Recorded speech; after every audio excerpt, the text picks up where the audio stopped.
Hello. How are we doing? I'm sorry that I'm late, Russ. I waited so long to get started that my remote scene selector lost its connection. Now we're in the cave. I'm not on mute. I know I'm not on mute.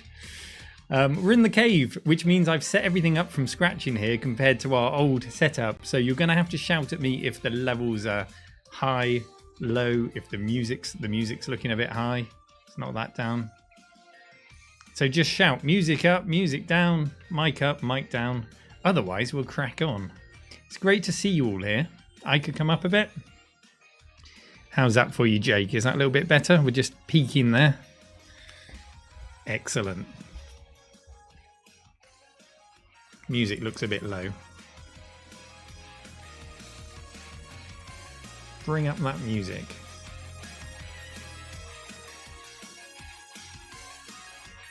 Spot on. Good. Yes, we've got the Tango Man. We've got Elmo. We've got Garrow's Christmas card. I don't know if Garrow's in the chat. We've got Jamie from Morgan Just Games. Our logo that he sent us.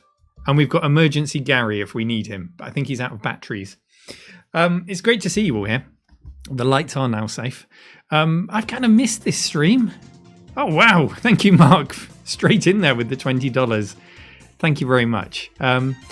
Yeah, as Mad Pete was saying in the chat, it's been, 4 weeks since we did this? Since we were doing it daily. The time has flown by. And I miss it. So I thought I'd bring it back as a monthly show. And as the patrons know, we've changed the rules a little bit so that only patrons can submit videos, and we've really tightened up the rules on those videos. So we've got a strict limit of 90 seconds on each video, which all of you have stuck to brilliantly, so thank you. And we've just sort of trimmed a few other things out, like you're not allowed to send me text to read. Everything has to be in the video. Things like that, just to tighten it up. Because if you're watching a video like we did in the old days, and it's 10 minutes long and it's not a subject you're interested in, then you might not stick around for the next one. So it's nice to kind of bang, bang, bang, go from video to video. So I hope you enjoy the slightly new format. Pints and Amiga. Great to see you here. Pints and Amiga, by the way, congratulations on your charity stream at the weekend. They raised, I think, correct me if I'm wrong, around £800. They're based in America, but they did the fundraiser for the NHS in the UK very kindly. So well done, guys. Other shout outs as well to our top tier patrons. Big shout outs to Gary. Everyone loves Gary. Emergency Gary. Gay Kobold. Mean Machine Dean, a newer patron with his own channel. In fact, he's more of a Twitcher than a YouTuber, but a lovely guy. Tim, who I've seen in the chat. Hello, Tim. Hope you're well. Damien Sloan. And our newest top tier patron is Aaron Metcalf. So thank you all for your tremendous support. It's great to have you on board. Get your video jockey voice on then. That's not how it works around here. Yeah, a little over 800 said Pint. So well done, guys. Well done. So if you're new here, the format is, and I think most of you are regulars from the old show, but the format is that we've got a topic. We've moved on from the A to Z topic. The topic now for this month is misleading box art and great game music. How did you all find it? Hello, Was. Because I haven't had a drinks delivery hatch fitted yet, Pete. Yeah, there's no arm reaching in with a glass of wine for me, unfortunately. Yeah, how did you find the topics? I found it really difficult. Great game music, not difficult. Misleading box art. Now, I walked around the cave trying to pick one out. I did pick one out, but it was a lot harder than I expected. And I think a better subject would have been terrible box art. And I think we'll maybe do that next month. But misleading box art was quite difficult. We have had one entry which combines both great music and misleading box art, which is brilliant. I'll jump straight in with my great game music. I have got one to play you later, but just because I got this last week, I bought the Outrun soundtrack on vinyl. It's awesome. And this is not product placement or anything like that. I was lucky enough that, who makes this? Data Discs. They did a second run because I missed out on the first run. So I quickly put my money into pre-order one and I got hold of it. And it comes on lovely green vinyl. 180 gram, big thick piece of vinyl. It's got the arcade music on side A, Magical Sound Shower, Passing Breeze, Splash Wave and Last Wave. And then on side B, you've got Mega Drive Step On Beat. You've got the Nintendo 3DS Cruising Line and the 3DS Camino a Mi Amor, which I think I'd heard some of those home port versions, and they're good, but it's the arcade versions that I love. Last Wave is the high score music, Rob, which I really like. There's not a bad piece of music on the arcade. And I'm pretty sure the guys who made the music originally on the arcade, they forgot which one was Passing Breeze and which one was Splash Wave, and nobody has ever been quite sure since what the correct name of each track is. Gunnar Warhorse, thank you very much for the £5 and the Keep It Up avocado. Very much appreciated. Rave in the Cave would be good, and I hope to have another one soon, Flame Lily. It's just lockdown has meant that that's not been possible lately. So, things we're going to do today is look at your videos. I'm going to give you a tour. I'm going to try and give you a live tour of the new cave setup, which is going to mean me picking up that camera and trying to walk around with it with a microphone. We'll see how that goes. Things may be dropped. Connections may be lost. What else have we got? I'll update you on some projects I'm working on. I'll tell you about the videos that I'm working on at the moment. And I'll tell you, someone was asking about the 3DFX computer. I'm going to tell you all about that as well. So, what could go wrong? Oh, and you were also asking about the quiz. Yes, there will be future quizzes. I couldn't possibly hold another quiz until Alan Hamilton in the chat there and Costado get their prizes from the last quiz. I still haven't sent them out. I tried to send Costado some English cider because he expressed a desire for some over in, where is he? In Holland. And the supplier that I chose had it in stock on the website, but then contacted me after I ordered it to say they'd run out. So got to source another cider supplier in Holland. Video toaster news, yes. Remind me when we do the tour. I'll give you an update on that. So should we go into our first video? Let's see who we've got.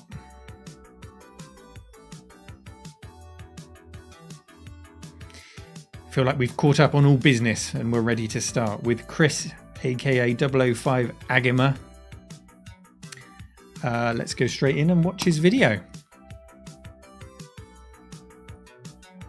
Hi Neil and Cave Dwellers. Favourite video game music with a personal story attached. It has to be this for me. Captive. As soon as I read the topic, I knew which one it would be. So really this is just an intro tune, but back in the day I would just listen to this over and over again. Sometimes unplug the left or right channel. I don't know if any of you ever did that. Yep. Just to hear the different sounds. Pull down your bass and then crank it back up again. Same with the treble, almost making your own mix. Sometimes I wouldn't even play the game. I love this music so much. Lots of left and right channel bouncing around. Lots of use of the orchestral hit sound effect, which is phenomenal. It's an amazing piece of music, and so few people talk about it. The personal link to me, other than those days that I can visualize clearly in my head of just doing that in my bedroom, is the game itself, which is a sci-fi dungeon crawler. Me and my mate Lee, when at secondary school, this was the game that we would talk about. If I was at his house, I'd be watching him play. If he was at my house, he'd be watching me play. We'd be helping each other out, but also, of course, comparing where each person is up to in the game and trying to outdo each other. As you guys know, I've been recollecting everything from that period in my gaming life. I've had to recollect this, but it didn't cost me a penny, even though it's boxed and working, because Lee gave me his copy. This is Lee's original copy. He plays via emulation now, and he wanted me to have this, and I'm stoked. All right, thanks guys.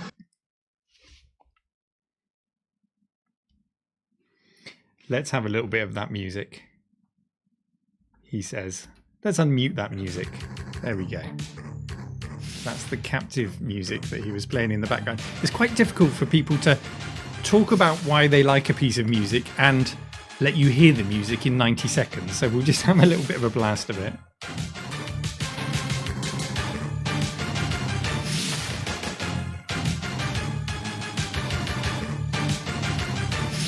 excuse to have some beer.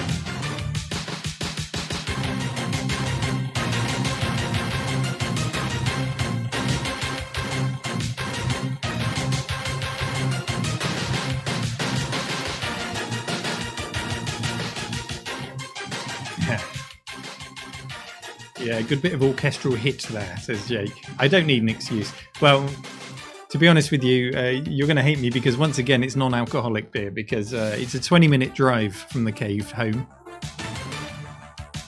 I can do the DJ thing where I slide the volume up and down in between talking. And my preference is to not drink at all if I'm driving rather than just have the one.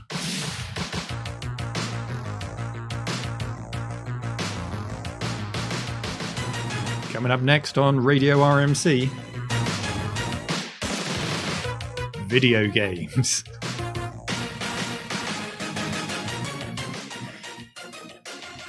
Gunner Warhorse, it's a terrible one. It's the only one that was in the shop. It's a Budweiser one. My favourite non-alcoholic beer is a Brewdog Punk AF.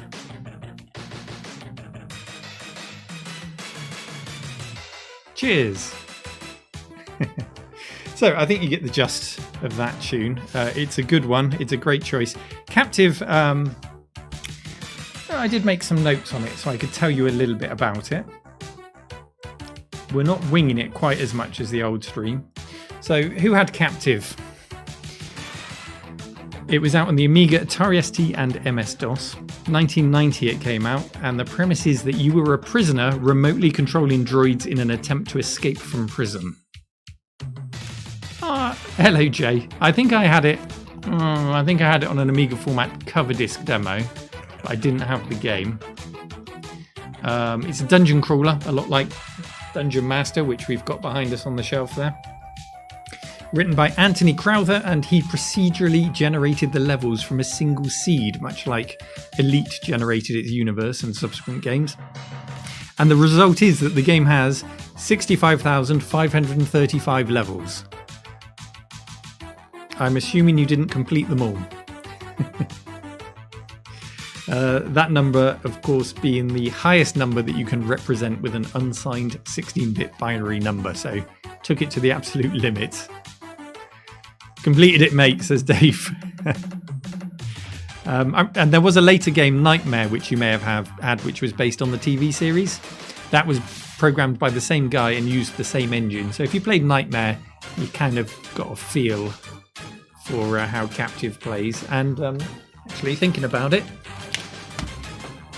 here, I've got a game called Liberation, and that is Captive 2 on the CD32. Thank you, Saint UK. I will get some on my way home. And that appeared when we did the Trash to Treasure on the CD32. I used that to test the system out. You're right, Dave, there were two games called Nightmare. There was the 8-bit one, which was kind of a side-scrolling, well, it wasn't scrolling, it was a flick screen puzzler. And then there was the Dungeon Crawler, the later Nightmare one.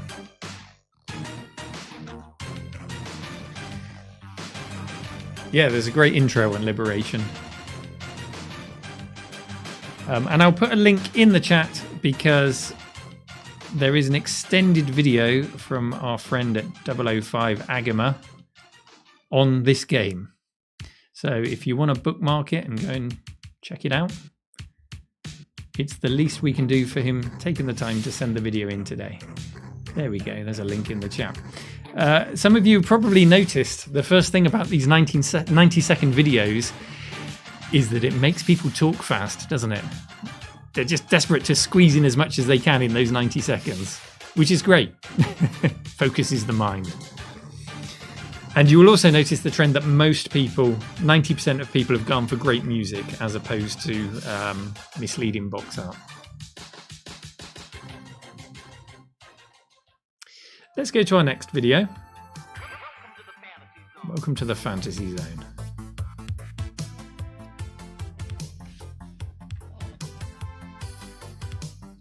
Who have we got for video number 2? Oh, it's the man who's just said in the chat, I always talk too fast in my videos. It's Reese from Control Alt Reese. So let's see what delights he's got for us. And do shout in the chat if I need to turn the volume up on these videos. Hello Cave Dwellers, Reese here again from Control Alt Reese. Hello, Reese. Today I want to talk to you about one of my favourite games of all time. Mr. Driller. Doom, obviously. Obviously. The music for Doom and Doom 2 was composed by Robert Bobby Prince, who wasn't actually a full-time employee of id Software, but a contractor who'd previously worked with them on Commander Keen and Wolfenstein 3D. Incidentally, he was actually a practicing lawyer and had also been a platoon leader in Vietnam. Using id Software's conference room as a base and a list of metal influences provided to him on a compilation tape by John Romero that included the likes of AC/DC, Black Sabbath, Metallica, Judas Priest and Alice in Chains, Prince composed the soundtrack on a Roland Sound Canvas SC55, just like this one. The sound canvas has a MIDI input on the back which plugs into the sound card via the joystick port using a standard adapter cable. Then it's just a case of firing up the Doom setup program, going to select music card and choosing general MIDI on port 330. This streams the raw MIDI data out through the joystick port, which is then played by the sound canvas in real time.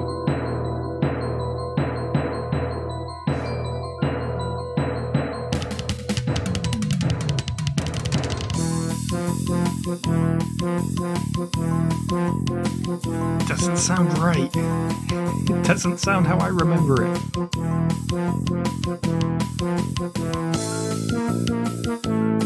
I consider this to be the way the game was meant to be heard, but to be honest I prefer my Sound Blaster 16, as it's how I remember it from my childhood. So thanks for watching, back to Neil in the studio. Sorry Reese, but you've frozen with a very intense stare there. Stop looking at me like that. No, you hang up.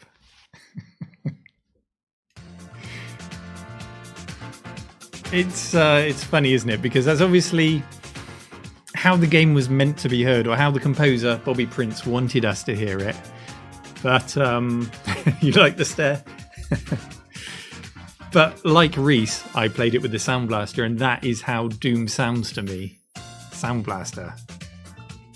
But it would be worth going back and trying it with, what have I got? An SC88VL.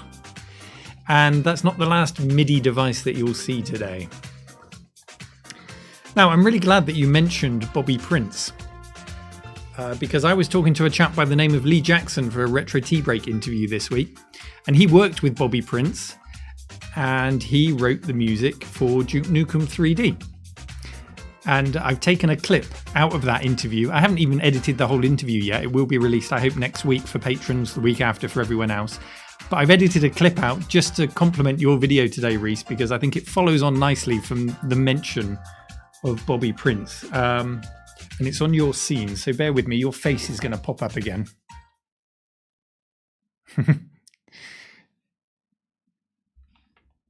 Get off my screen, Reese. There, he's gone. Okay. I went down, listened to some of the music that they were listening to at the time. Eventually got up the gumption to bring in my first MIDI files. So this is an Apogee software he's talking about. And let them hear some of what I had as ideas for the stuff. Well, Bobby Prince was, again, working with them, and he was working more directly with them. And this is where I had sort of a moral dilemma. I felt a little bit like I was stepping on Bobby's toes in doing music for Duke Nukem 3D. I've met with Bobby or talked with Bobby in the years since, and he's told me time and again, no, that's not the case. He's absolved me for any kind of sins that I may have committed during those years. And just a sweeter guy you can't think of meeting other than him. But I kept on bringing in music for that game. Waiting there, I was standing in front of Greg Malone, who was one of the project directors for Duke Nukem 3D. Technically the project director. He worked for George and Scott. And he turned to me and said, "Oh, by the way, we picked Grab Bag as the theme song for Duke Nukem 3D." And my jaw hit the pavement. I looked back at him and went, what? Grab Bag's the theme song for Duke Nukem 3D. I said, why? There you go. Just a snippet from a much longer interview. Thank you very much, Richard, for the for the backhanded compliment there.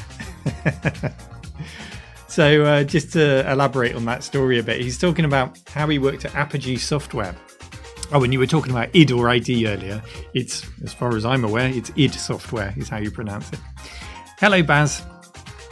Now, Lee Jackson's story is that he worked at Apogee Software. He actually worked for the IRS, the Inland Revenue Services in America. Nothing to do with video games. And somehow he worked his way, well, he explains how he worked his way in the interview into Apogee Software as tech support.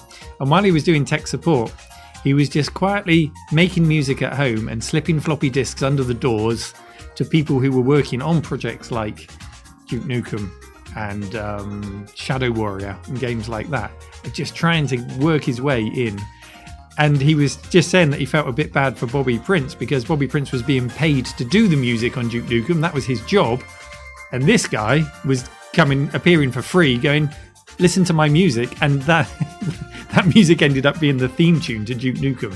So he felt a bit bad about that, but as he explains, Bobby Prince has said, no, nothing to worry about. So it's all good. All water under the bridge.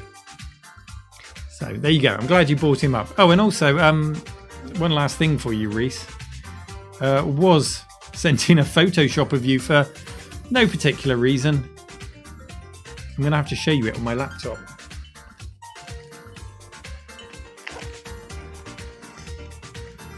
It's you as RoboCop. So there you go. You can thank Woz. I'll put it in the Discord channel later for you.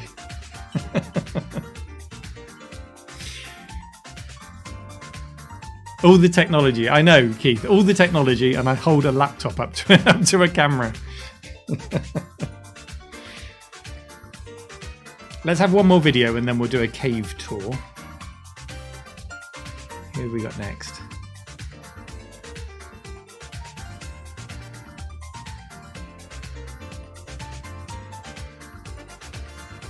Next up is Daniel with his video.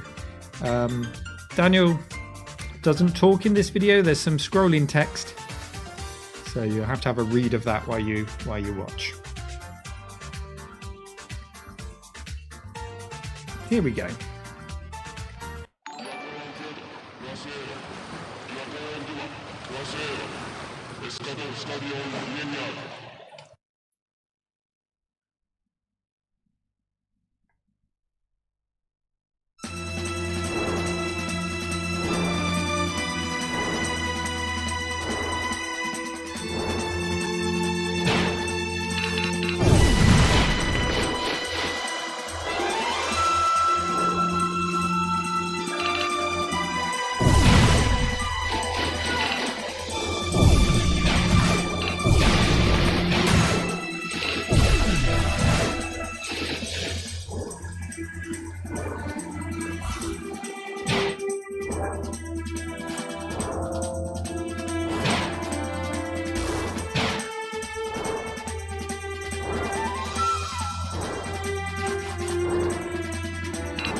Shaft, you're right, Route 42.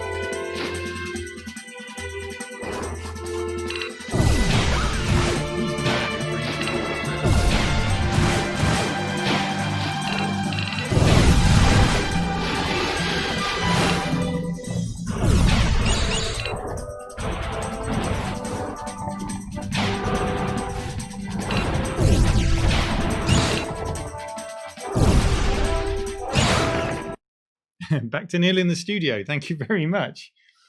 Here I am. Let's have a bit of that music. It's a lovely song.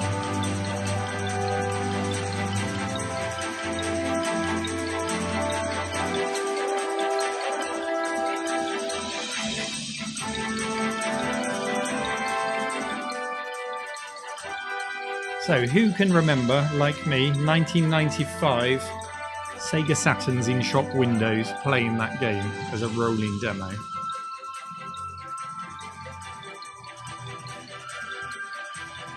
My memories are it was playing in the shops. It was before the PlayStation was out. There were rumours that the PlayStation was going to be more powerful. I think we already knew it was going to be cheaper. So unless you had deep pockets,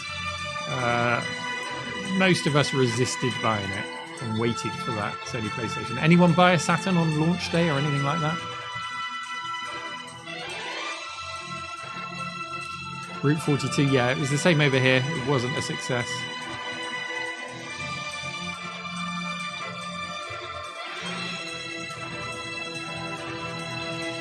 Geronimo, we have a Saturn purchaser. Was that on launch day that you bought it? Actually, I've got one next to me. There we go. Good old Sega Saturn. Covered in dust. It needs a bit of a clean up.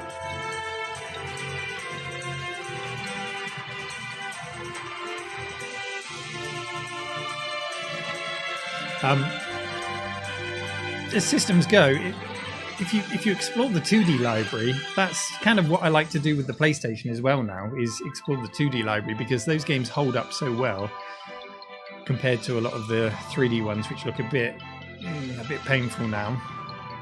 But the Sega Saturn has an awesome 2D library and some great fighters as well. Can the chat window be made a bit bigger for the telly? Pillock, if you go to the stream on your phone, you can have chat only open. I mean, I can make it bigger for you if you like, sir. But Mrs. Pillock said it's not the size that matters. Is that any better for you?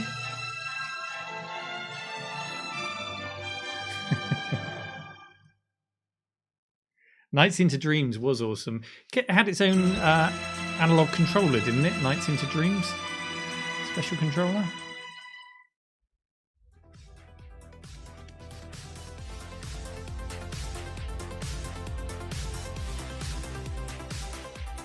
Anyway. So, that's our first 3 videos. I think we should have a look around the cave because it's changed quite a lot recently and I'm looking forward to showing it.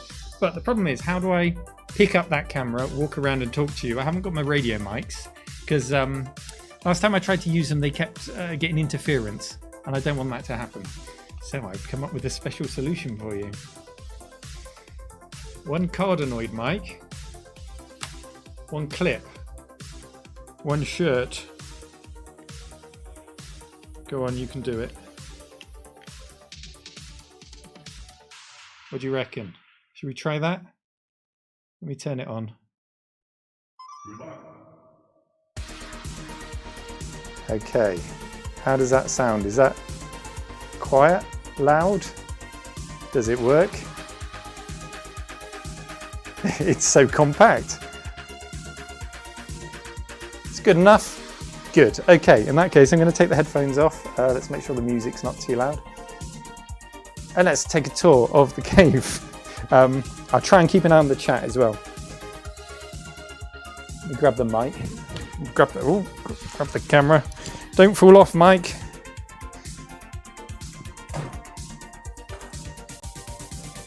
Right. Unplug that. Take this off. Pick this up. Oh, there's cables everywhere. But I'd rather use this than a web camera. Right, let's go to the other camera.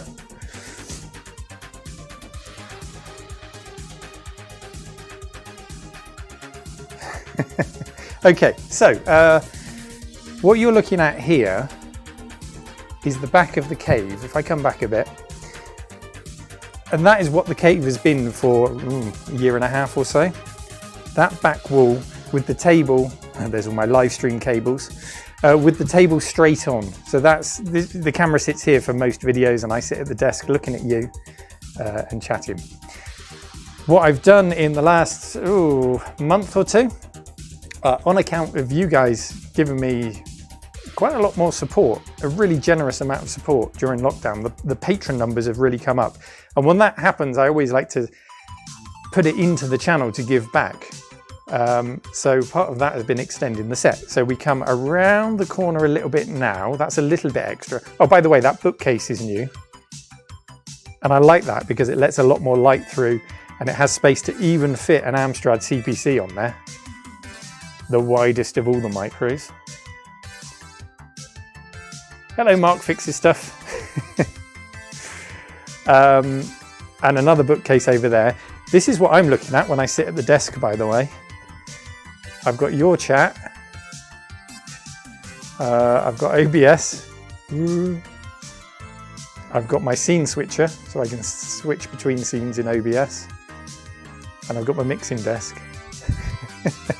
So this is what I'm looking at. But the rest of the extension, if I come all the way back here, hang on, I'm tripping over cables. Move that. All right, if I come back here, you should be able to see that the cave now comes all the way around the corner on the left. And we've got a whole library of games and the comfy chair.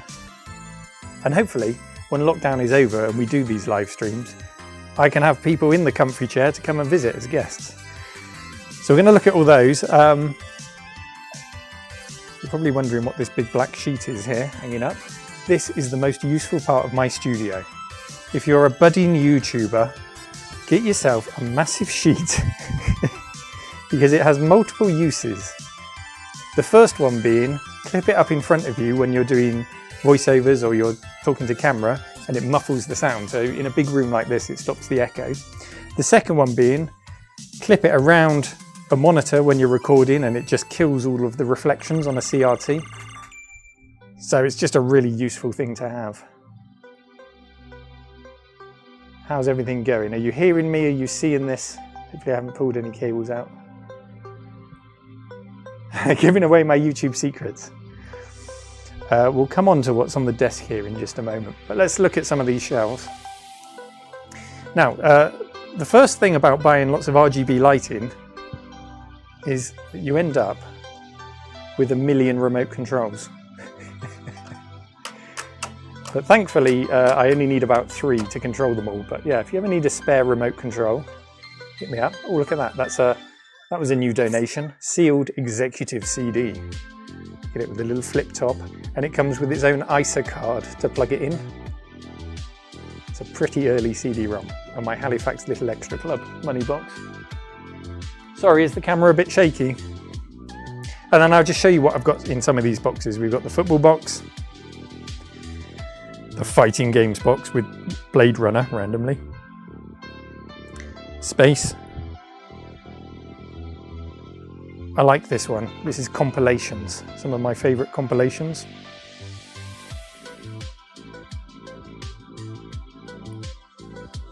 This is a classic box, Lost Patrol on the Amiga there. What else can I show you? We've got some RoboCop, some films, that's what that box is supposed to be. I can't not see Reese's face in RoboCop now. And then we've got this big shelf, which I really like. Huge shelf, which gives me a chance to get some of these big box games out, especially flight sims. And if you don't already know, there's a new company who call themselves Microprose. I don't know how well they're connected to the old Microprose, but they're making a new version of B-17 and a couple of other games as well. So I'm excited about that, but this is my favorite shelf, the LucasArts shelf. And somebody pointed out in a video recently, for some reason I had mist on that same shelf and they got very annoyed about it. So I took it off because it shouldn't be with the LucasArts games. And then it just goes on. Lots more boxes. Genuine monster joysticks.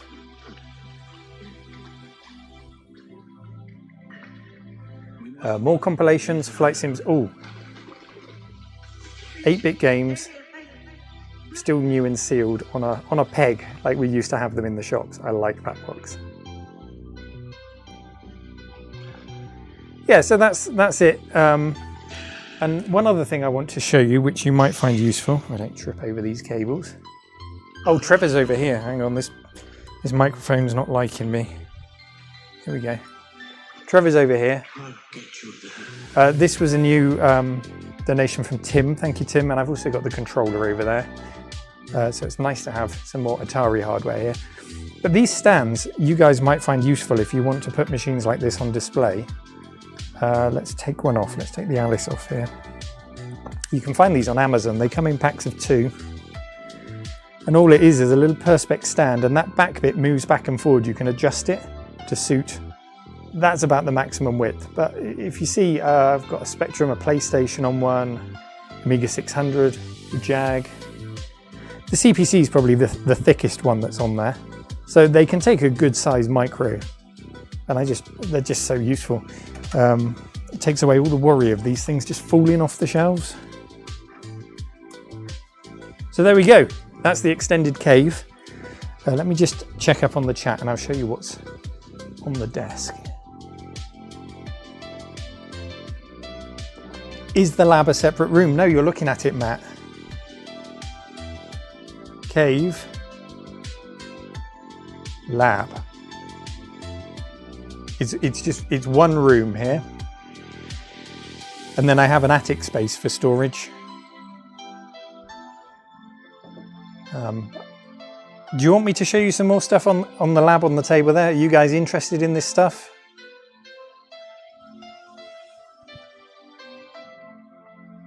Yeah, okay. Okay, that's a emphatic yes. Yes, that is a Nokia 3310. That is my daily phone. It's a 3G 3310, not an old school one. Yeah, oh, it's got my Google verification code on there. You don't want to see that. So we've got some things on the desk here. We've got, this is the final IBM Net Vista for the charity auction. It is now up for auction. It is now available to buy.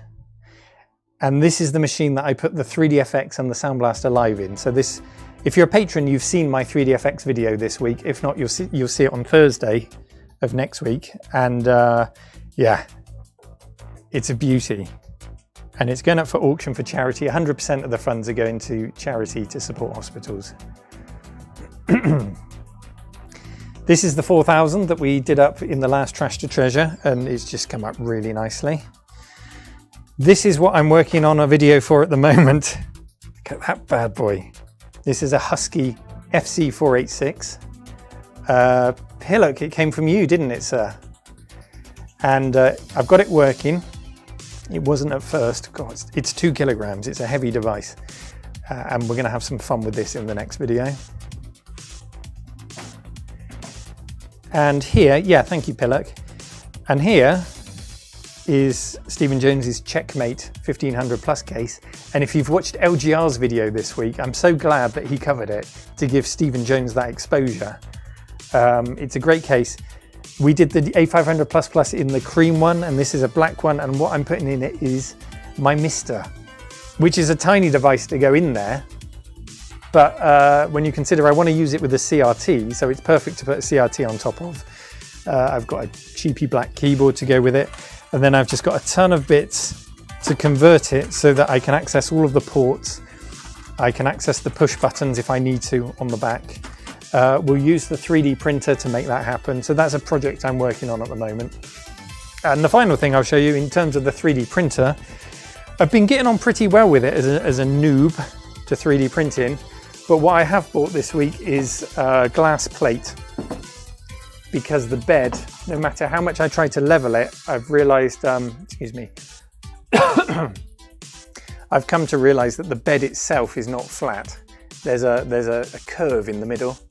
So by putting a glass plate on there, it's just going to make sure it is 100% flat. So let's get you back on the stand. I hope you enjoyed the tour. Thank you for coming to my TED Talk.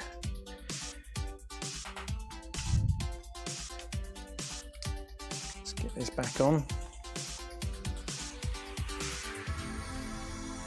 Oh, Mark, thank you. You've posted the link. Wonderful.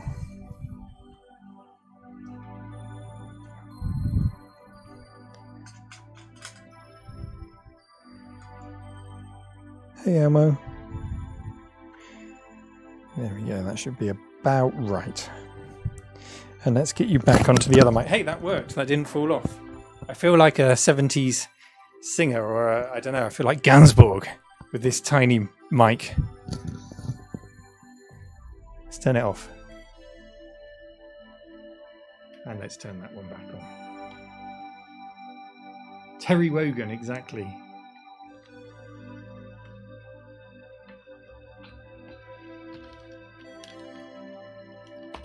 Yeah, if I need a boom operator. Yes, there will be video toaster news. Let me just update you on the auction again while that's a hot topic. Auction.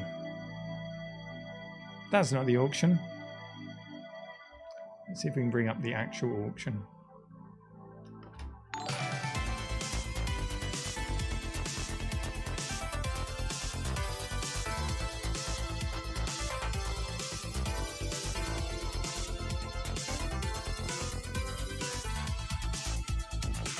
Oh, it's already at £205. I only put it up for auction just before we started this stream.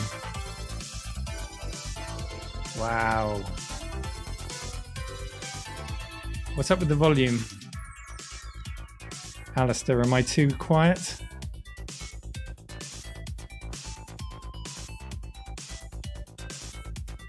The volume may have jumped. Okay, how's that? 270. How much have I raised already? £3,085 is the latest count. So this will, whatever this goes up to, if we can get up to 3,500, that would be amazing.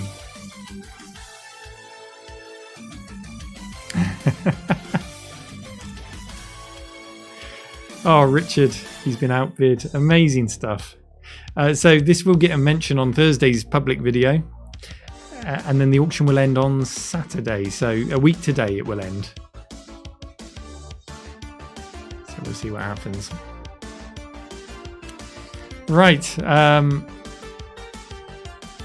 I think I need to top up my drinks. Oh, by the way, Pillock made a request for the streams. He asked, because I did it once, he asked me to read some magazines. So we'll have a quick look at some articles a bit later. Let me know when it's time for your bedtime, Pillock. Tuck yourself in, and then I'll read you a magazine.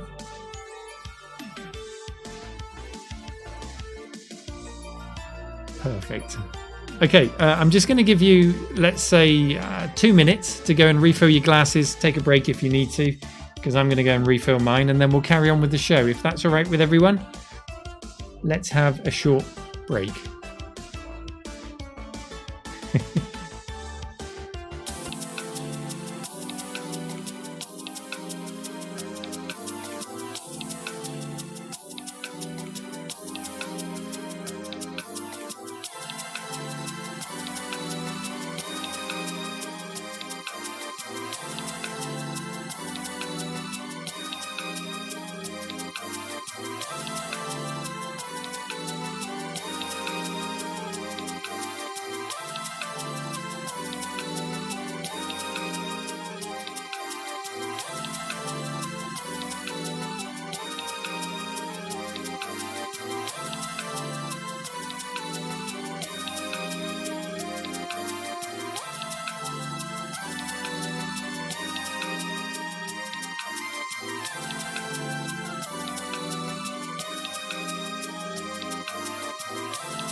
I'll give you a couple more minutes. I'm just topping up my glass with ceiling camera.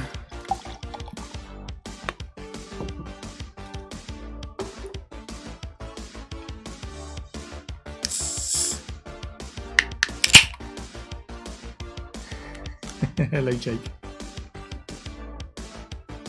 Oh, stop asking what the drink is. It's alcohol-free Budweiser. It's the only alcohol-free thing that looked kind of like beer in the shop. I got to drive home.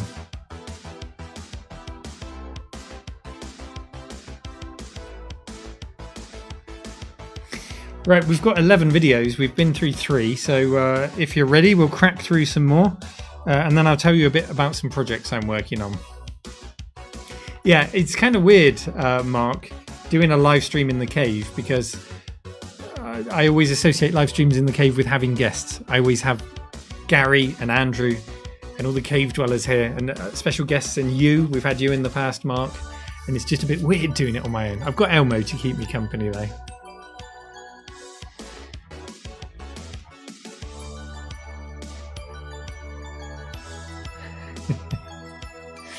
Okay, let's go on to our next video, and it's by... Who do we have? We have Daniel Last with Panzer Dragoon. And our next one is from my learned friend. Yes.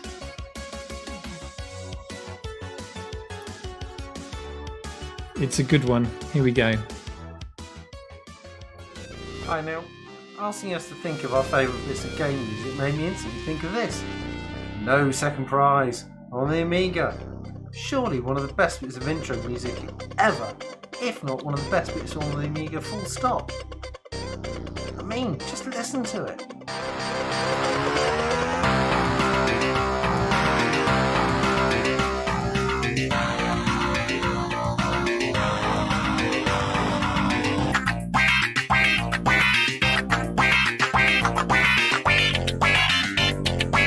I hope you're air guitaring with me.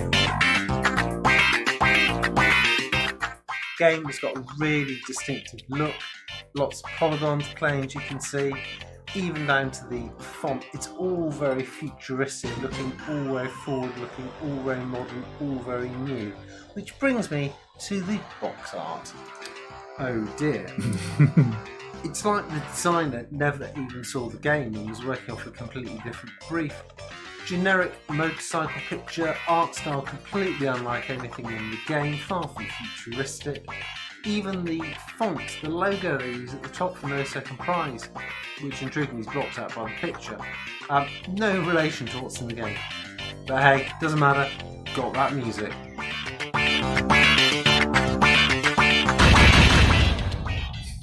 Back to Neil in the studio. Guilty. It's a great choice. Yes, somebody mentioned the development company. I think you've scrolled off the screen now, I'm afraid. But it was Thalion, released in 1992, and Thalion were a development company formed of Atari ST demo sceners. They formed in 1988, and they made 22 games, including Lionheart, which I think was an AGA game, a later Amiga game, I think. A320 Airbus, Wings of Death, and Amber Moon, amongst others. They didn't really have a killer game in terms of sales, but they made some good games. And the one thing I remember about that game, No Second Prize, was the speed of it. They were clearly flexing their demo scene muscles. Lionheart is OCS, I do apologise. I thought there was an AGA version for some reason, but it has excellent graphics. So they were flexing their demo scene muscles to get that frame rate, I think. And as a game, it was received well, but I had the same problem with it that I have with all motorbike games, which is that you've got to get used to that pendulous control, don't you? As the way the motorbike sort of swings out from under you, which I guess is like a real motorbike. I've never driven a real motorbike or ridden one. So once you get used to that, it's a very good game. Controlled by mouse, yes, you're right. Controlled by mouse, that was also something you had to get used to. But good game. The music was by a Matthias Steinwax. And his credits appear on his most recent game that he's credited with is called Sacred Underworld. I did write a note of this. Somebody said I'm a walking Wikipedia, but I did make a note of who the composer was. So he was most recently active, from what I can tell, in 2005. Steinwax, S-T-E-I-N-W-A-C-H-S, not Steinway like the piano. Piano or violin? Steinways are pianos, aren't they?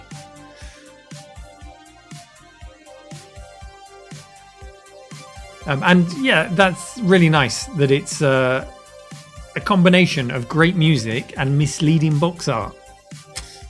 Yeah. Let's go on to our next one. Who is it? Oh, this is a good one. It's our friend Naoki. Make sure I'm using the right keyboard.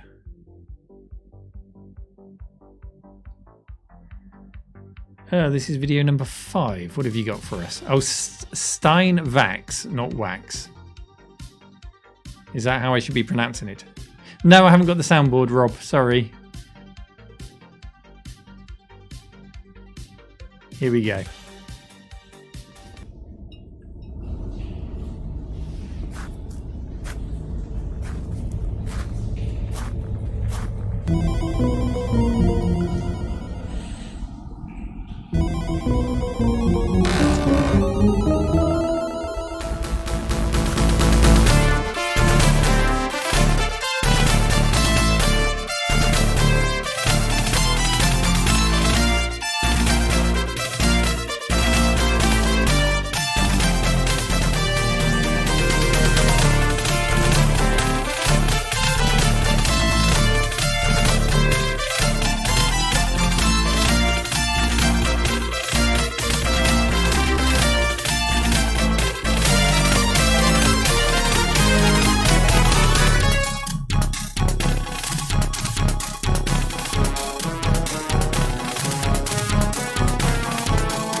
Questa was a chap called Mika there, looking a little bit scared at the end.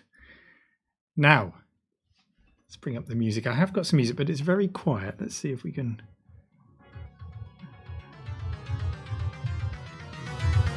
There we go. Blimey, that's loud. I think I'll give up on that. That is music from the same game. But I think I've got a poor rip of it. Anyway, that is an awesome video. It was really nicely made. Now, my question when I saw that was, why haven't I heard this before? Because I'm a Gauntlet fan. Let me prove that point. I built a mini Gauntlet cabinet, for Christ's sake. I'm a Gauntlet fan. But I'd never played Gauntlet 4. So I went and read up on it, and as you say, it was made for the Sega Mega Drive, and it's a remake of the original Gauntlet. So they remade it for the Mega Drive, and I would hope, I'm going to have to go and play this, I would hope that they have adapted it slightly to be less of a game that's designed to eat your coins in an arcade and more of a game designed to be enjoyed at home with your friends. And you can enjoy it with your friends because you can play it with a multi-tap, so you can play it 4 players. And Naoko says nope. So I'm guessing it plays in the same way, does it? Oh, sorry, Gauntlet 2 remake, is it, Dave? And there's a quest mode. Okay, so perhaps the quest mode is a bit more aimed at the home player. It's Gauntlet 1. Yeah, I thought it was Gauntlet 1. Dave's saying it's a Gauntlet 2 remake. So I'm definitely going to have to go and play that. And thank you very much Tell me about the filming of that. How did that happen? Is that somebody that did it remotely for you over the internet? Is that a local friend that you filmed with? Do you know random questers in the Wiltshire area? Maybe it's a service. Call a quester. 0898.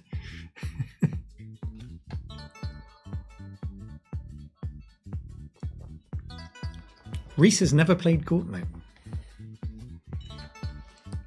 Oh, cool. You filmed with a friend in Gloucester.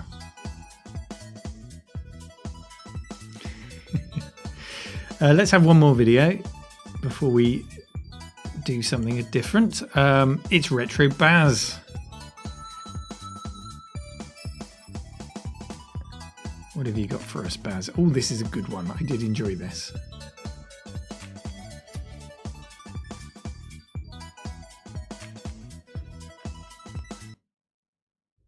Yo RMC and Yo. Pike dwellers, I'm Retro Baz, long time listener, first time caller, but absolutely love the show. Thanks I for also calling. love video game music, so it was really hard choosing just one thing to focus on. So I thought I would pick something a little different and focus on my Master System, which has the FM sound mod chip, as I find it fascinating that many early games on the system had better music in Japan. So one game I've played very little is Phantasy Star, so I thought I would check out what the FM music is like. So this is a Japanese ROM on a flash cart, and here's the standard music.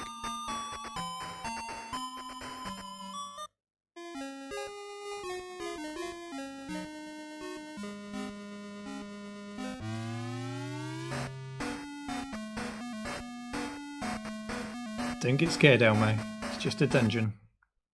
And flicking the switch down to Japanese mode brings up the Sega Mark III logo. And the FM sound on the same game, which I think sounds pretty awesome.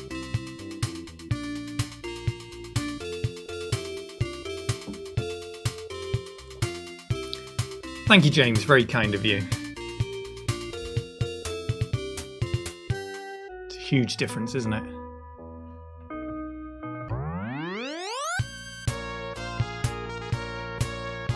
Thanks for having me, and back to Neil in the studio. Back to Neil in the studio.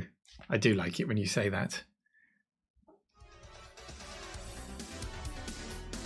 So that was a cool little lesson, wasn't it? The Sega Master System in Japan came with an FM sound chip, but it didn't sell that well on account of Nintendo's dominance. It was bigger in Europe and America. So there were games made with FM audio. And then the version that we got here in Europe and presumably America as well didn't have that FM sound chip, but you can mod it to have one.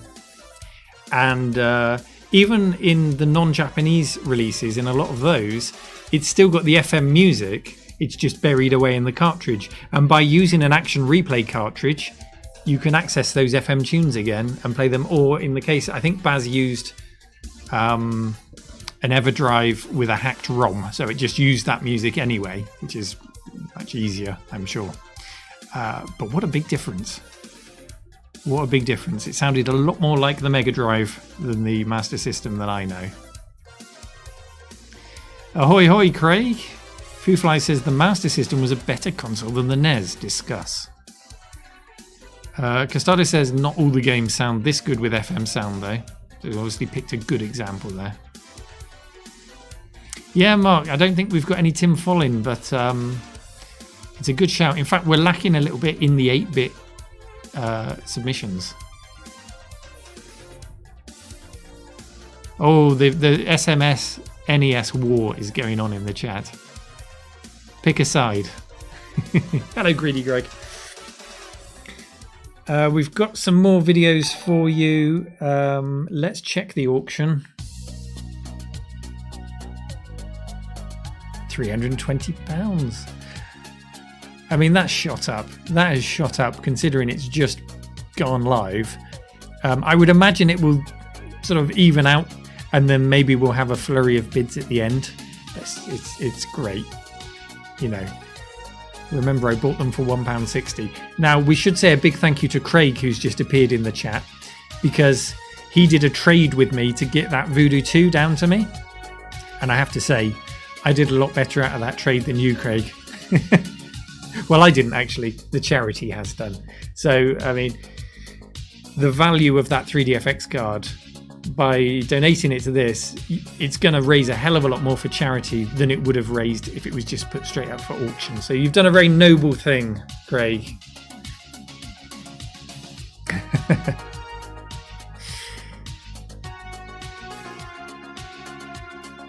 What have we got next?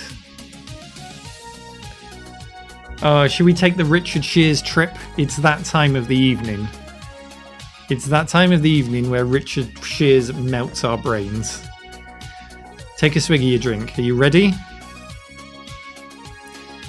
Because I have a feeling compacting Richard Shears into 90 seconds is a dangerous thing. Here we go.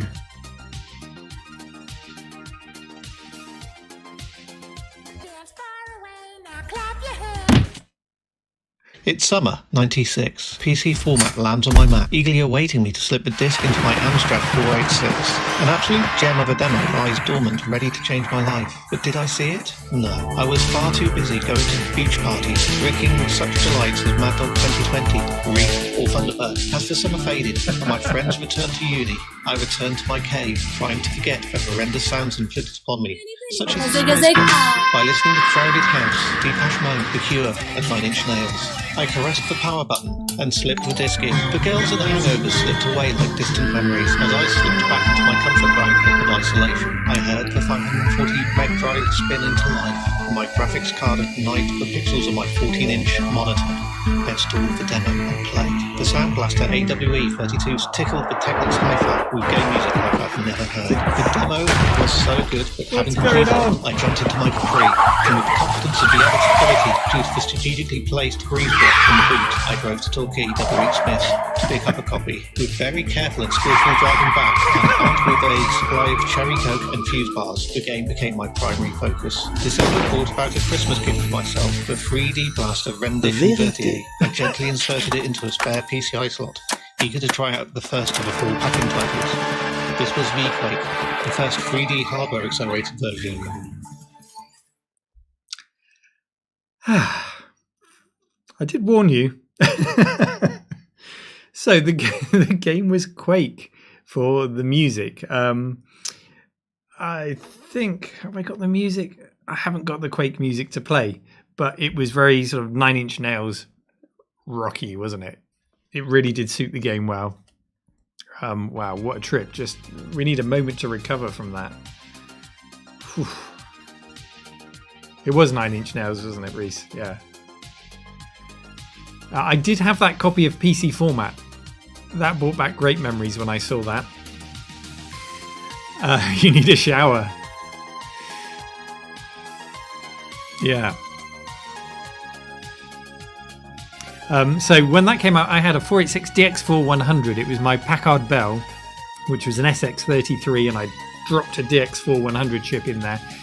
And it ran Quake pretty well. It was okay. You know, the frame rate wasn't great, but I played it to completion on that thing. But it was the game that prompted me then to want to get a Pentium. Richard, did you have a Ford Capri? Really? There used to be one on my estate, and I loved it. He did. Excellent. Was it brown? Did it have beige interior? It was 1996 Quake came out. It was impressive. Like Richard's Ford Capri, it was very brown. I'll be honest, like my Ford Escort. Yes, it was brown. Brilliant. I had a brown Mark II Ford Escort. And 96 was the same year that Duke Nukem 3D came out, which wasn't technically, it wasn't 3D. It was 2.5D, like Doom before it, but it built a lot on that kind of tech. And I have to say, I liked the character and the story of Duke Nukem better than Quake. But nevertheless, I did go back and play Quake through to completion, and I appreciated it for what it was. But yeah, it was all about Duke Nukem for me that year. Quake 2, good. Quake 3, that's when I really got into the series with Quake 3 Arena.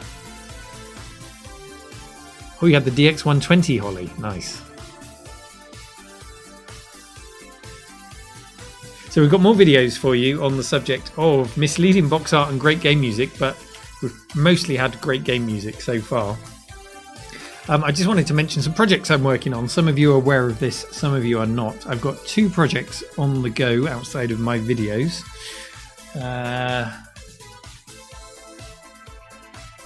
The first one relates to the rave in the cave. You may remember we had a live stream back when the world was normal, where Hoffman came to the cave and gave us a banging set of his music on his Amigas. It was an awesome day. I'll never forget it. We had Pixel Vixen here. We had James here from Let's Talk Retro. I think we had Andrew and Gary here. Keith, you popped in, didn't you? Keith came and was educated on the ins and outs of the Amen beat or Amen beat. It was a great day. And it was so great that Hoffman has agreed to work with me to put all of that music, not the set as it was, all of the songs in their entirety on a double vinyl record. And it's currently, the artwork's all done. I did the artwork, and you can't really see it on that picture. It's supposed to be kind of a nod to the demo scene, the geometrics of demos. And the text on it that's very light all over it is from ProTracker. It's like ProTracker hex codes and whatnot. It opens out double red vinyl, and it will be, I think, 2 weeks' time. I'll receive the first 10 test pressings to make sure they're all right. Then I can pull the trigger, and we'll have 250 of them. Hoffman will come and sign them all, and they'll all be numbered, limited edition signed copies. Now, I really hope that we can sell 250. If there's more demand, then we will press more, but only the first 250 will be signed and numbered, because you've got to have something for that, putting your confidence in the project and being an early adopter. So hopefully you guys will enjoy that. The other project I'm working on at the moment, so that will just go up for sale when I've got them. That won't be a Kickstarter or anything like that. It will just go up for sale. And then the other project I'm working on is the book. So this is Retro Tea Breaks. Sferio, just to help you get rid of that non-alcohol beverage you call beer. €20. Thank you very much. That's very kind of you. So this is Retro Tea Breaks, the book, Volume 1. I've called it in the hope that this might turn into a series. I've picked my 10 favourite interviews so far. It's not a coffee table book, Reese. And what I've done is I've worked with the guests to, and also a professional layout editor, who has experience with these things, who can lay out a book nicely. And the guest has expanded on points that they've made. So we've transcribed the interviews. We've made box outs where they expand on things they've discussed. We've got footnotes with technical details of things they've discussed. A Where Are They Now section.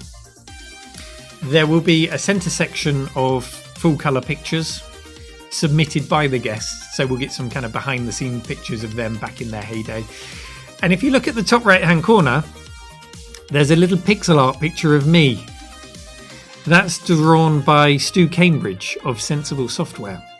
And I've commissioned him to do a pixel art portrait of every single guest.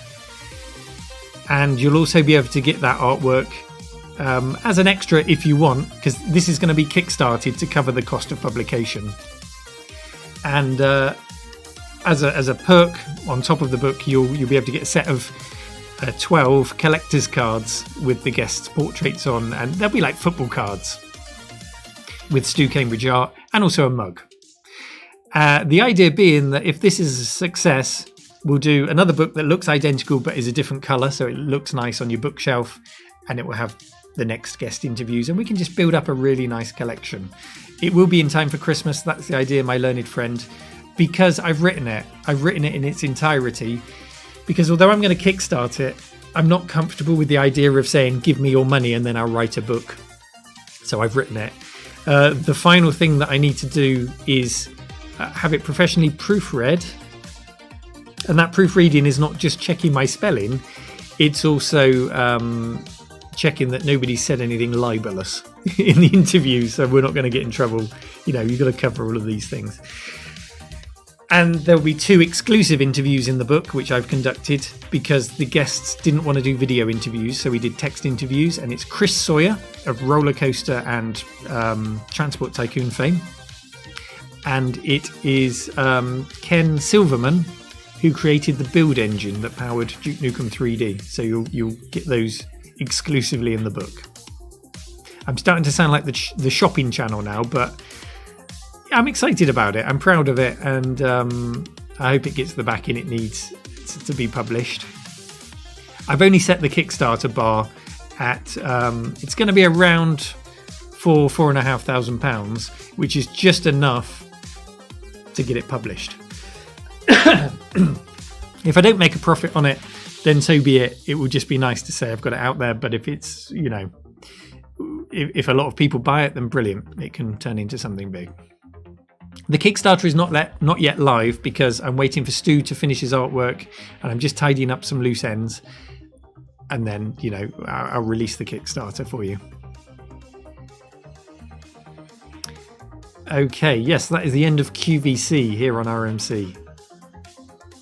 Thinking about the Hoffman vinyl, what I might do is we might have some kind of launch party, if we're allowed to. Or at the very least, we'll live stream when Hoffman is here, when Ian's here signing them, so you can chat with him. We can listen to some tracks from it. Maybe we can put it on sale when he's here, and we can have sort of a QVC countdown of how many are left or something like that. I don't know. Gooders, thank you, welcome. I'm glad you're enjoying it. So let's go on to our next videos, because time is flying today. Where did we get to? We got to Richard, of course. How could I forget we got to Richard? Next up is Russ.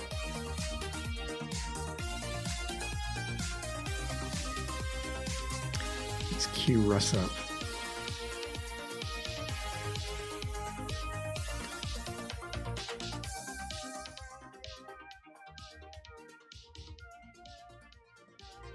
What Cave Dwellers? What So it was either great video game music or misleading box art. And seeing as I don't have any ZX80 or Spectrum games lying around, I can't show you any misleading box art. So I'm going to go for great video game music instead.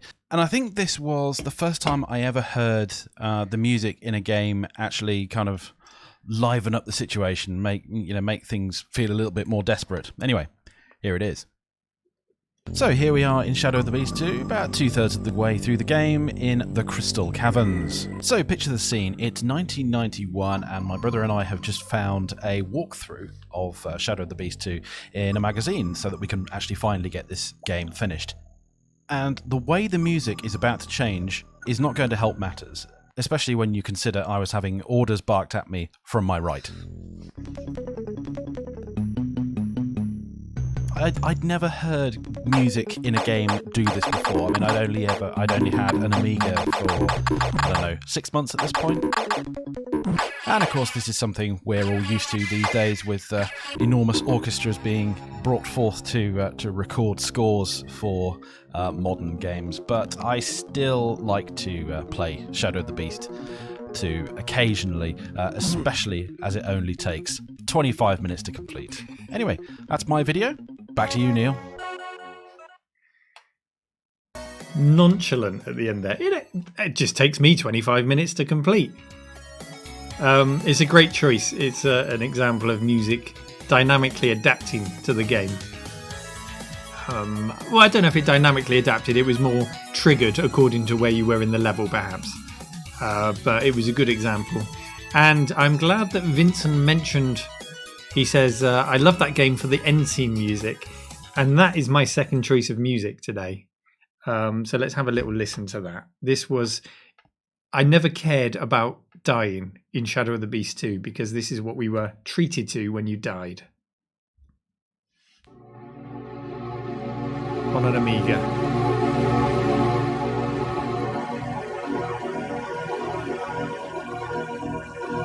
Ready your air guitar.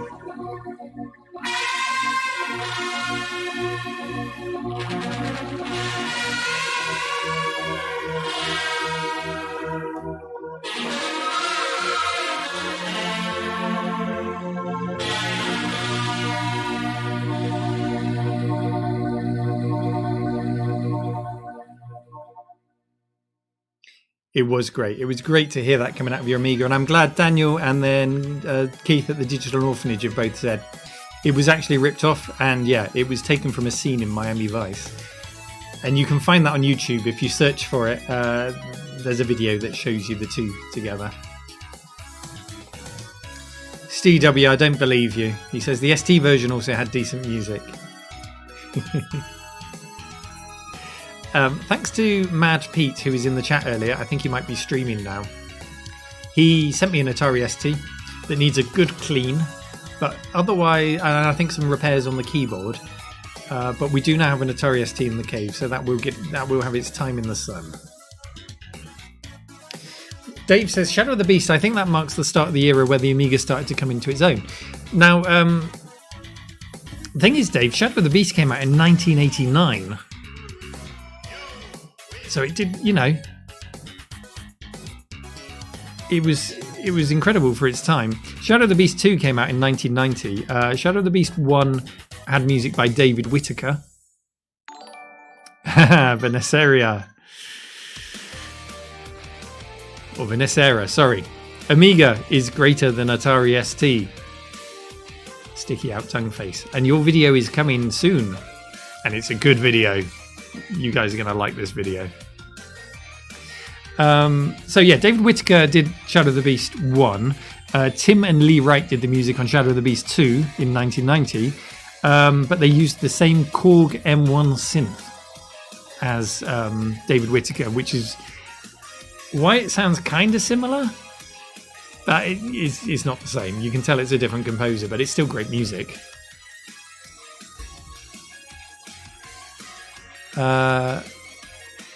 Oh, Pete, you are here, but you're going to have to check out. Are you streaming, Pete? Amiga sucks, says Reese. Yeah, Pete, if you'll be streaming, let us have the link, and maybe we'll do a manual raid at the end of this stream to go and see you playing on some Amiga.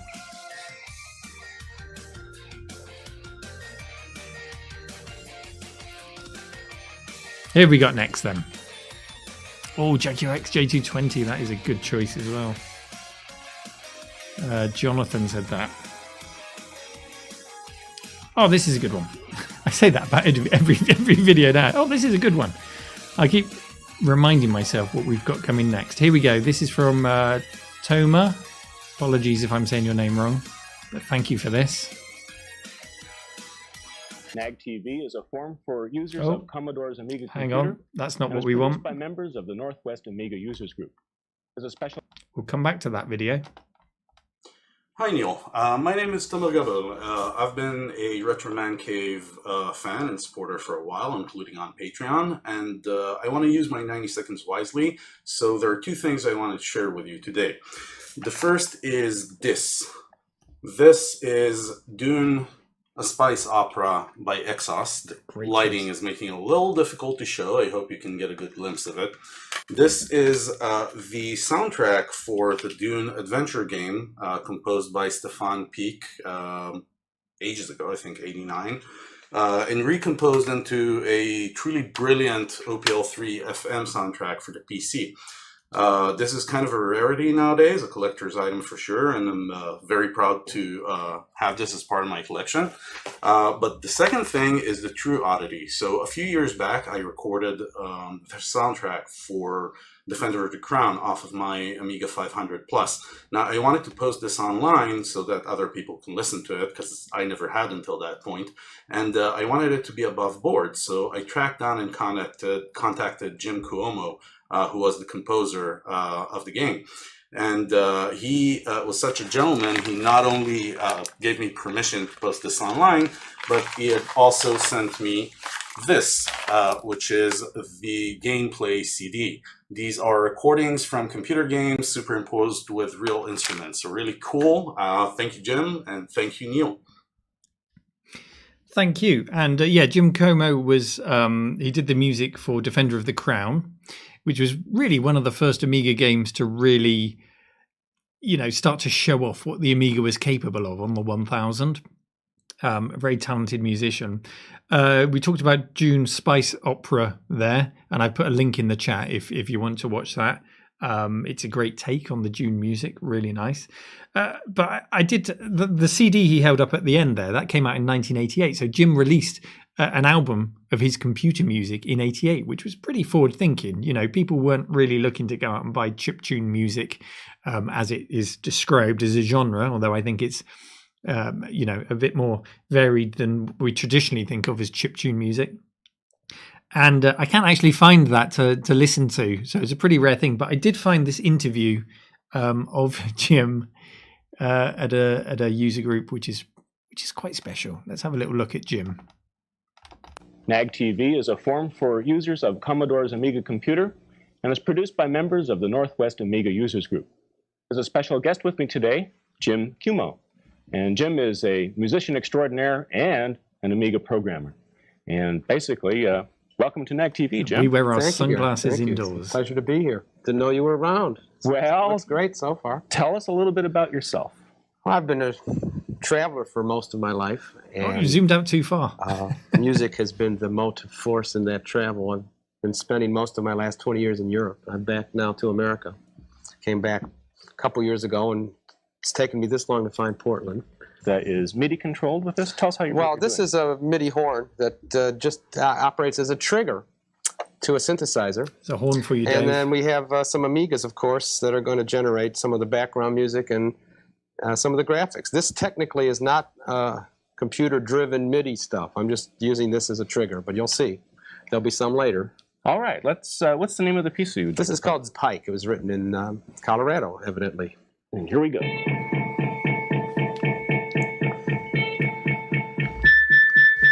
That's a bit... Sorry, headphone wearers.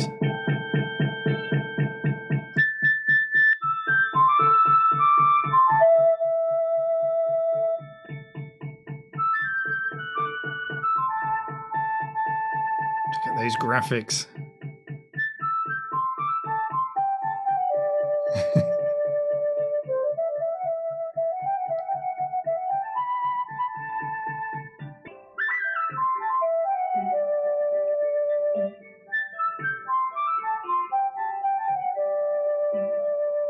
Sorry, I'll knock it down a bit. This is Richard Shears' dad, Russell.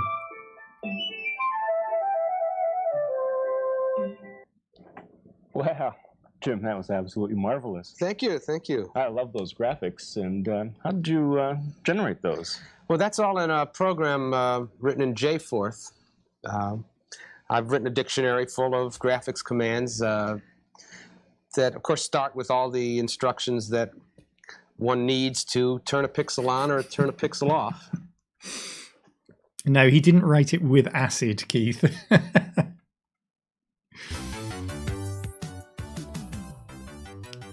Yeah, so the little insight into who Jim Como was. I'd like to find out a bit more about him. Maybe he's available for a tea break interview. He seems like an interesting guy, and if I do interview him, I'm going to put shades on, and I hope he'll be wearing shades too.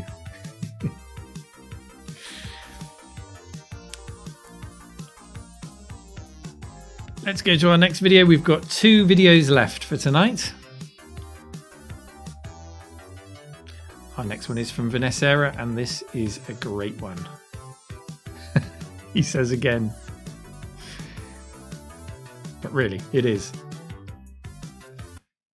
Hi, Neil. I'm Vanessa. Tim will like Thank you this one. for allowing me to share my video game passion with everyone here.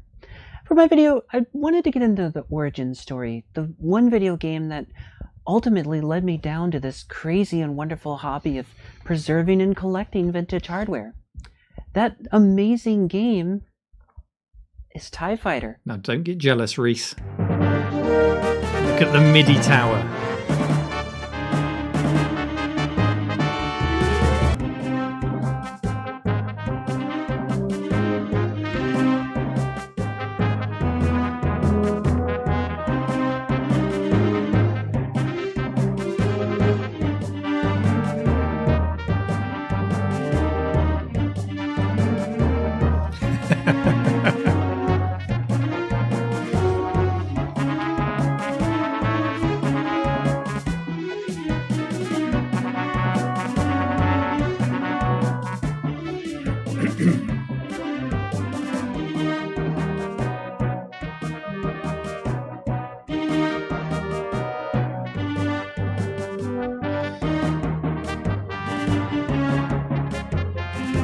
It doesn't even fit on the screen. Just an incredible tower of kit. What one, Vinacera's in the chat, what piece of kit was that playing through? I think it was it Yamaha of some sort? Hopefully we can find out.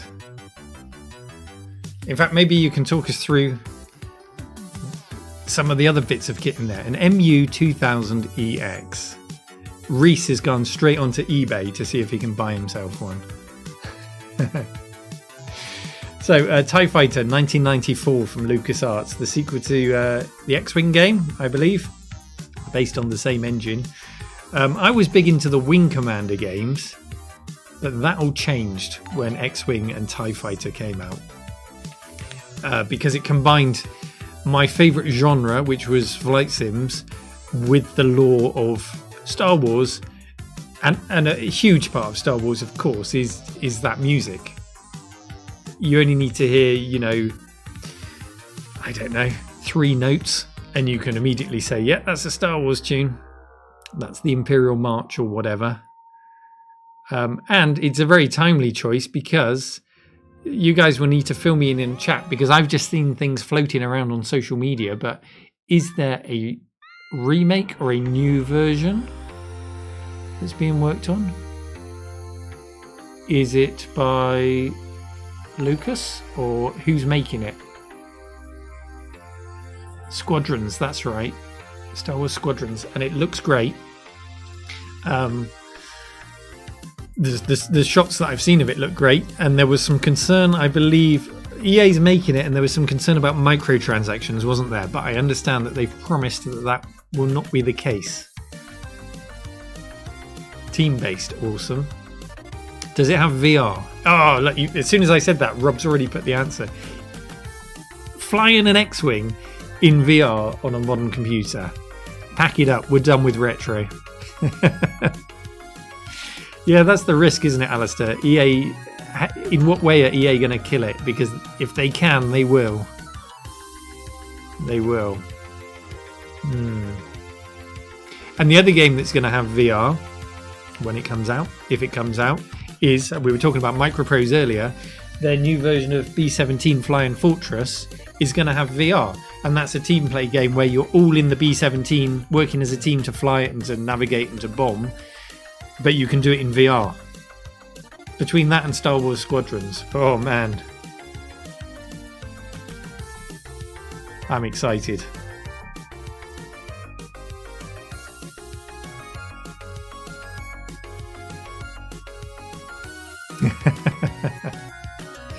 So thank you for that. We've got one more video, but I did promise Pillock I'd read him something before bedtime, so I just had a flick through some magazines. ST Amiga Format is a magazine series that I'm trying to collect, because when I first started buying magazines for my Amiga, this was the one to buy, and then they split out, an Amiga Format and ST Format became magazines on their own. And there's only 11 of these, so it's collectible. I think I've got like 5 of them or so. So what was happening in here was oh yeah, I had some questions for you in the chat. So the ST Format Gold game was Space Harrier on the Atari ST, and it says Amiga version imminent. Did it come out on the Amiga? Did we get a version of Space Harrier on the Amiga?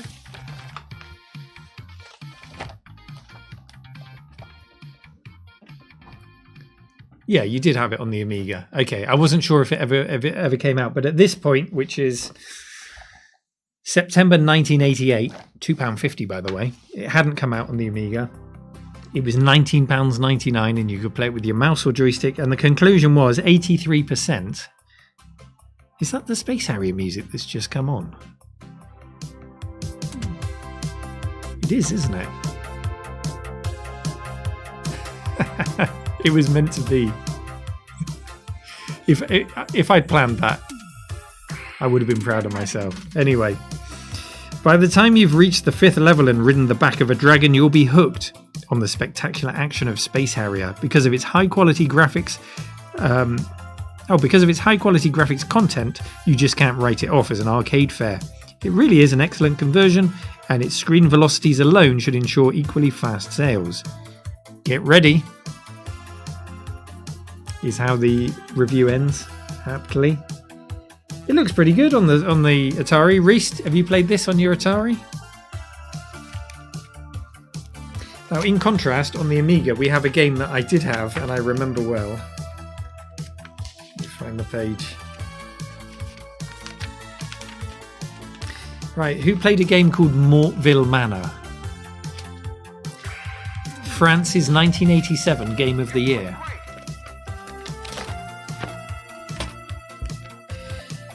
£24.95 on both systems.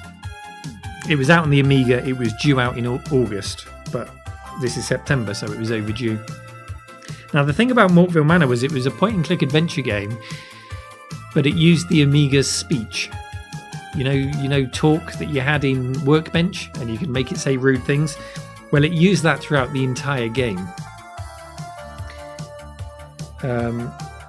On graphics and sound, it says, each location and object is depicted by simple but effective graphics, nothing an 8-bit micro couldn't put on screen.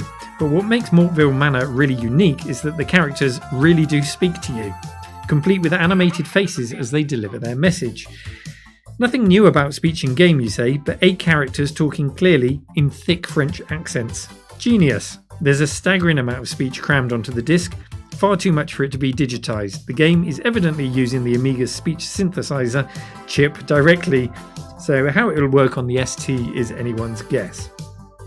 Add to this a wealth of high quality effects to supplement the ambience, short musical inserts, doors swinging smoothly open, footsteps, chiming clocks, and you're talking atmosphere.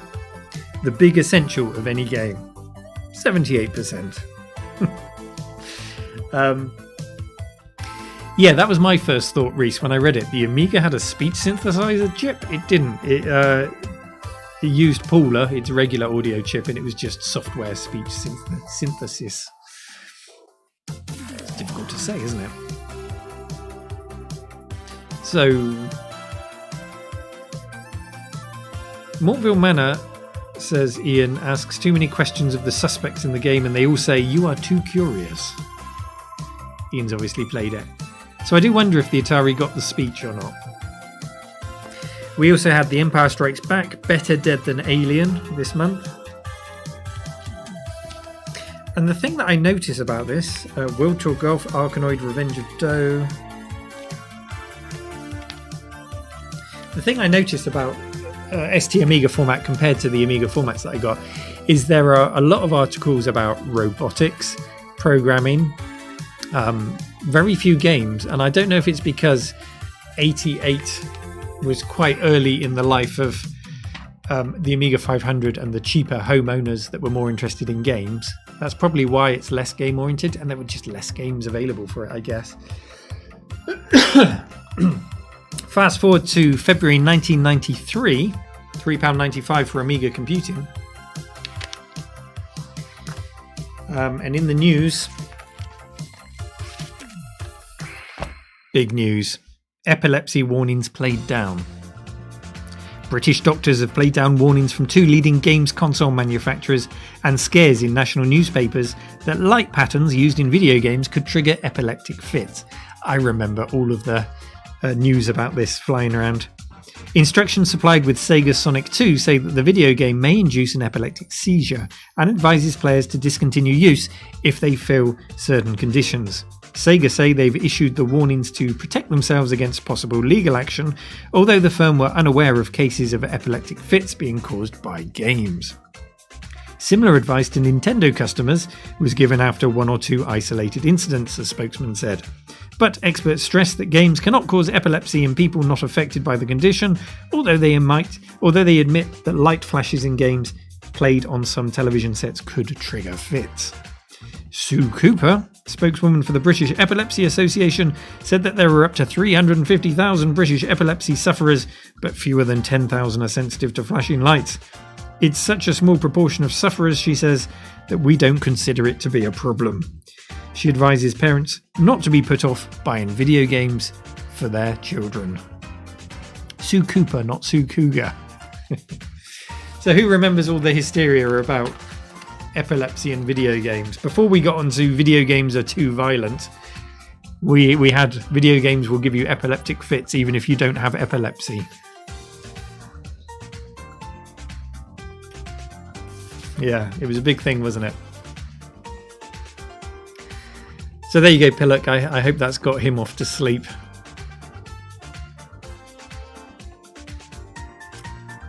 There were warnings on some boxes. I've got a box for a game called Stonekeep over there, and on the outside of the box it says, please recycle. I'm going to put it in the recycling bin.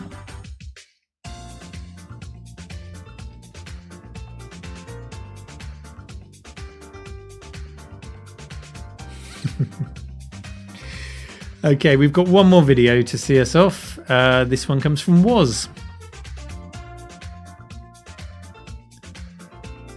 And finally, it's a video about misleading box art.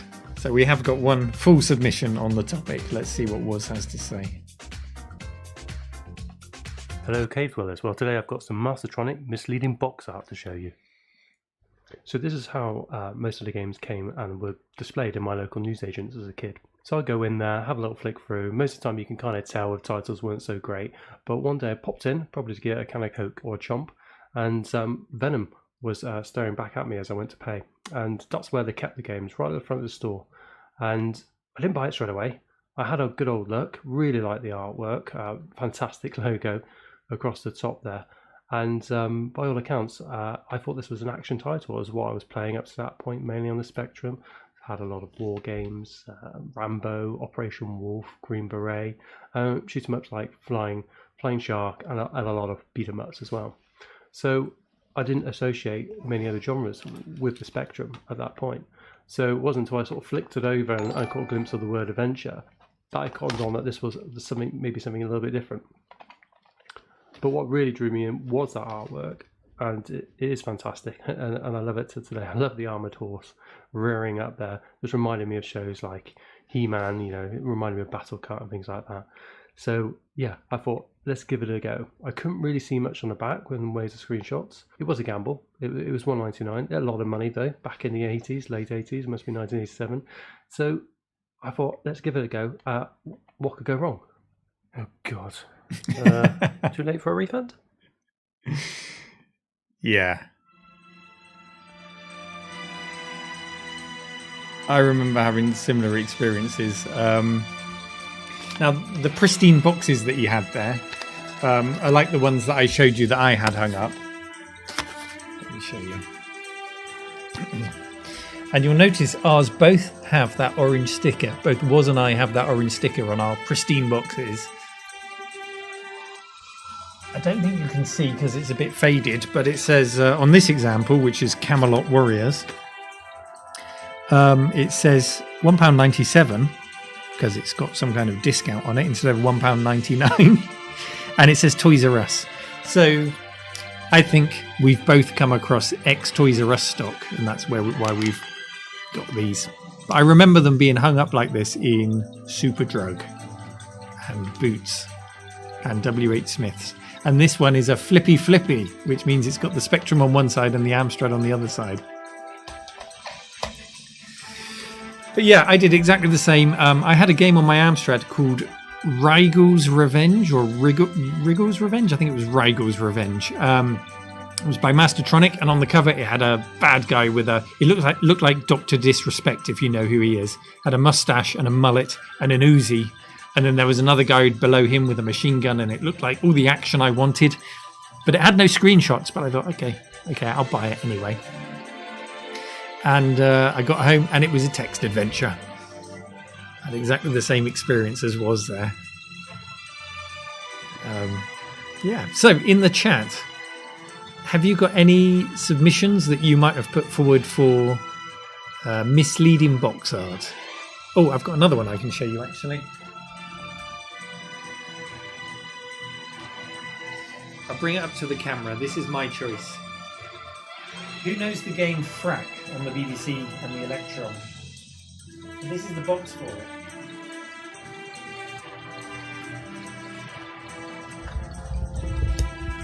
Now, Frack is a game about a caveman who kind of swears when he dies in the style of Qbert. And so the artwork, the software company is Aardvark, so they've drawn a picture to do with their company name rather than the actual video game. The game is called Frack, we're called Aardvark, so here's an Aardvark dripping some paint from a paintbrush into a bucket. Yeah. It makes no sense.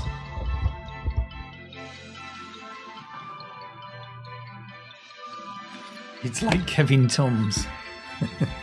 Barbarian 2 is famous for misleading box art, says Daniel, but my copy was especially misleading because the tape actually had Barbarian 1 on it. Damn. But did you get the poster? My learned friend says Phalanx on the SNES is the classic example of misleading box art. Shoot 'em up with a banjo player on the box. Bizarre, just bizarre.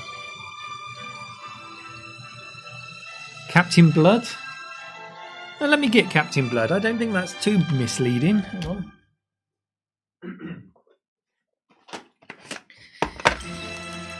This is Captain Blood. Unless you had a different box, but this is my box of Captain Blood and it's spacey. And on the back it has screenshots with the finger that you move around with the mouse to click on things. Perhaps you had a different box.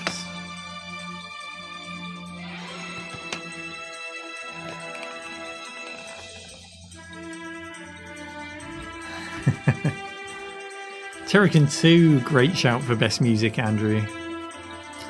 Costado, my pick from misleading box art was Super Trolley because unlike the box art suggests, you don't play as a... Yes, there is a story.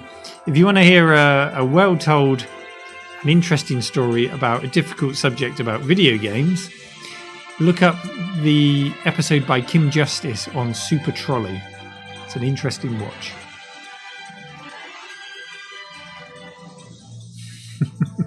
All Spectrum games, says Holly. Oh, you're in the same camp as Russ. He had a dig at the Spectrum games. So I hope you've enjoyed the live show. It's great to be back. Being a monthly show, I've put a little bit more effort into planning it and hopefully you've enjoyed it. You guys have certainly put more effort into your videos as well. It's nice to see you try and squeeze so much into 90 seconds. It's really great. Do we have any suggestions for next month's 2 topics? Should we do... Oh, thank you, Russell. Very kind. Should we do terrible box art? Do we want to do that as a topic?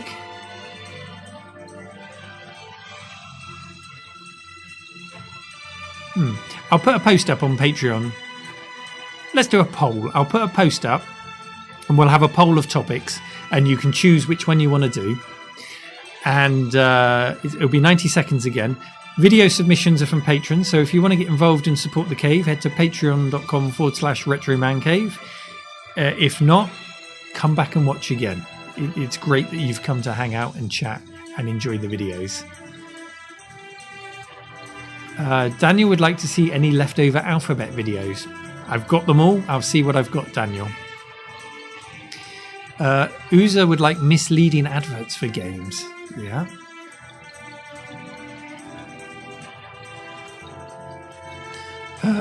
Oilov, yes, this will be available to watch on the second channel as a regular video.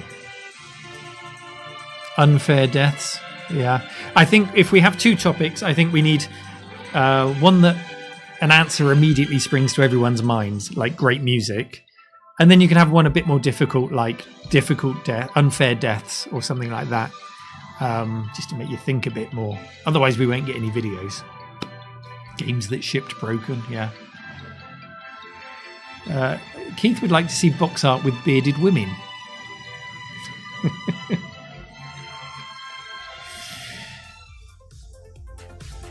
So thank you. Thank you.